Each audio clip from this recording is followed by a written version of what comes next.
Hey guys, today I'm going to show you how to change a tail lamp and the tail lamp bulbs on this 2008 Subaru Outback. If this video is helpful, smash that thumbs up button, helps me out a lot. I'm going to be putting on a new tail light.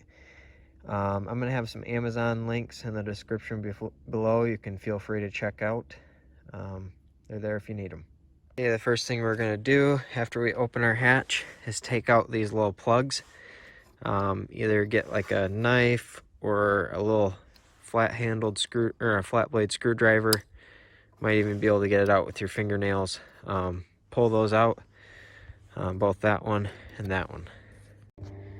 All right, after you got those out, take your knife or screwdriver, slide it in here, kind of pop this out. You can take that out. Now you need to remove this screw and this screw. All right, at this point, you just kind of pull this out. There's a little peg in there that sticks in, or these little clips.